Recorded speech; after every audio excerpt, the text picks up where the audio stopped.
Musa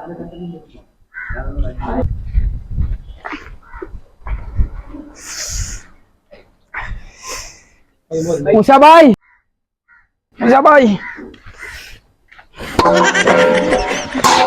எனக்கு ஒருத்தன் கெட்ட சாப்பாடு தந்துட்டா மூசா பாய். வண்டிக்கு பொருள் எல்லாம் எடுத்து போடுங்க மூசா பாய். ஓகே, போறோம். பொருள் எடுக்கிறோம், வண்டியில போடுறோம். ஓகே மூசா பாய். ஓகே மூசா பாய். ஏலா மூசா பாய். மாத்தாண்டம் பொருள் எடுத்துடுவோமா? எடுப்போம் எடுப்போம். பேக்கப்புடியா? என்ன மூசா பாய் இது?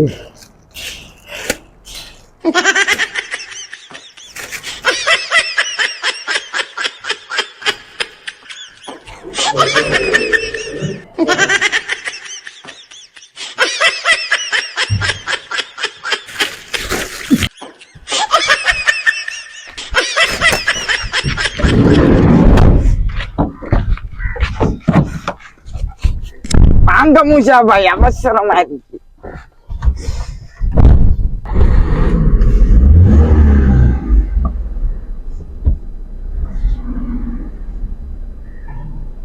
வேகம் மூசா பாய், வேகம் அடுங்க மூசா பாய். ஆமா மாத்தாண்டம். ஓமையா, இப்ப நாங்க எங்க போறோம்? என் வீட்டு அடி வைக்கிற அந்த பாத்ரூம் அடி எடுங்களேன், போவோம். அப்ப இவ்வளவு அவசரமா என்னத்துக்கு பொருள் எல்லாம் எடுங்கன்னு சொன்னது? பின்னரும் வியாபாரத்துக்கு போக தேவைப்படும் தானே, அதான் சொன்னேன்.